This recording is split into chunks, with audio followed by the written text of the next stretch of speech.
آسټرالیا خلاف پړومبني ون ډے میچ کې نسیم شاه انجرډ شوی جی دغه خپه کې هیمسټرنګ شوی چې د هغې په وجه باندې ډېر ملګري اوس دا پوښتنه کوي چې په سیکنډ اوډیای کې به نسیم شاه موجود وي که نه ځکه په فرست ون ډے میچ کې د آسټرالیا خلاف نسیم شاه زبردست بالنګ کړی جی یو څو ډیلیوریز پکې نسیم شاه داسې کړي چې بالکل انپلیبل ډیلیوریز و ډېر زبردست بالنګ نسیم شاه حارث رؤف شاهین افریدي هم څه حده پورې ښه بالنګ کړی خو حارث رؤف اور نسیم شاه که چا میچ کتلی و دی بالنګ دی چې کوم هغه اورز و تاسو کتلی نو کې سر ډیلیوریز به دی داسې کړي چې هغه بیخي بیټسمین دپاره هغه بال کلاول ناممکن و جی په دغه کنډیشن باندې په دغه پیچ باندې څنګه چې میکسویل حارث رؤف کم بالو کو پړومبني بال باندې اوډ کو زبردست بالو هغه هم نو دغه رنګ نسیم شاه د فاست پیچ دپاره د آسټرالیا کنډیشن چې کوم شو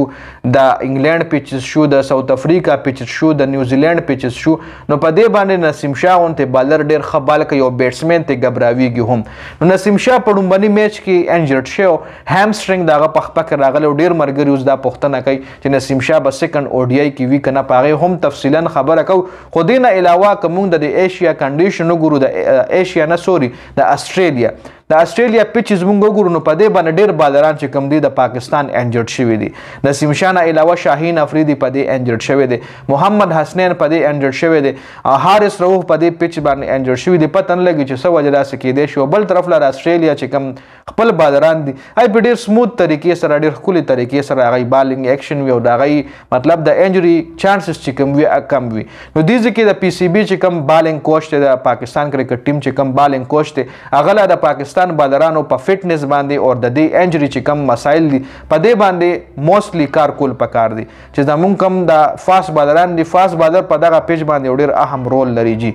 اهم رول ځکه لري چې دغه پیچز چې کوم وي دي کې ایکسټرا باونډس وي پیس پې ډېر زیات مطلب بال پې ډېر تیز وځي کنډیشن داسې جوړ وي نو پاکستان کرکټ بورډ له پکار دی چې په فاست کنډیشن باندې د خپل بالرانو د فاست بالرانو خیال زیات وساتي او هغوی چې کوم انجري مسایل هغې له راځي نو هغه مطلب هغه مینیمایز کړي کم سے کم د انجري هغه چې کم چانسز وي هغه مینیمایز کړي هدې نه علاوه اوس موږ د نسیم شاه باندې خبرې وکړو نو نسیم شاه چې کم هینډسټرنګ دی هغه ډېر زیات سیریس ایشو نه ده هغه به سیکنډ اوډیای دپاره اویلیبل وي او پلینګ 11 حصه به هم جوړیږي ټیسټ شوي دي مختلف ټیسټ د هغه د خپې شوي دي خو ریپورټ لا نه دی راغلی خو چې کم نشاندهي هغه دا ده چې هغه نسیم شاه انجري چې کومه ده ډېره سیریس انجري نه ده او ډېر زر به هغه سیکنډ اوډیای چې کوم دی په 8 تاریخ باندې دی د جمعې په ورځ باندې دویم ون ډے میچ دی نو هغې پورې به شاهین نه نسیم شاه چې کوم دی کمپلیټلی ریکور شوي او هیمسټرنګ ایشو موستلی دا رګ چې کوم وي هغه داسې په بل رګ باندې واوړي یا رګ چې کوم دی الټه شي اکثر زموږ په دې لاس کې هم راشي خپه کې هم راشي خلک وایي نه چې رګ مې بیا ترې ټک ماک وباسي نو دی سره خو خپل چې کم